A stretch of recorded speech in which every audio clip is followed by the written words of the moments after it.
Good morning, everyone. Happy Monday, and thank you for joining me for another edition of Never Miss a Monday, where I try to provide thanks and encouragement to someone who deserves it. I'm a pretty big golf fan. I like to both play and watch the sport. And every time I watch the men and women who play the sport professionally, I'm kind of in awe at how good they are with swinging golf clubs. And then, a novice like me, I'll go out there and let's just say what I do on the golf course looks nothing like what they do. And that's to be expected, right? They're the best in the world. They practice, they've dedicated a lot of their lives to being good at this. And because they've worked hard, the results show. That's the way a lot of things work. But, this past weekend, the men were playing at TPC Sawgrass, and there was horrible conditions. Most of the first 2 days got rained out. And then when they were able to play, the wind was all over the place. So a lot of these golfers who know everything there is to know about wind and what club to choose and what the ball's gonna do were completely lost when it came to hitting the ball and getting to go where they wanted to. And so instead of showing the normal highlight reel, ESPN, because it was such an anomaly, showed all of the bad shots and kept all of the stats of just some of the crazy things that were happening, like how many balls were hit into the water or how many missed putts there were and things of that nature.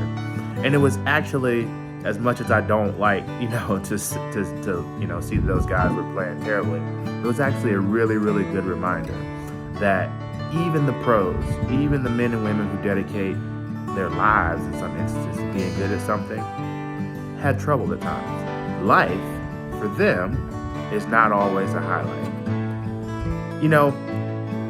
That reminds me of the fact that most of the time in our society today, we don't get to spend a lot of time with the people we quote unquote know.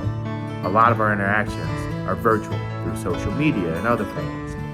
And we get to see everyone's highlights, their highlight reel, all the good things, the date nights, the trips, the new job, the new car, the happy days, the great time in the gym, the positive quotes, all that stuff that is a highlight. But just like those pros, life is not always a highlight. And no matter how good those individuals that we are looking at on social media may actually be, they are not above in the golf, to use the golf analogy, hitting the ball into the water. They're not above missing putts, and they're not above being lost when it comes to trying to control the things that they normally are able to control. So I want you to keep that in mind when you're looking at everyone's highlight reel. Realize just like you, they hit the ball into the water. Just like you, they have bad shots. And just like you, there are times where they're trying to figure out, what am I going to do next to get things back the way I'm used to having them, I should say. So don't always look at everybody's highlight reel and think that you're behind or that they'll have such a much better time doing it than you do, because that's not always true. As always, I encourage each and every one of you to never miss an opportunity to get thanks or encouragement. And like I always say, never miss a Monday. Happy Monday, everybody.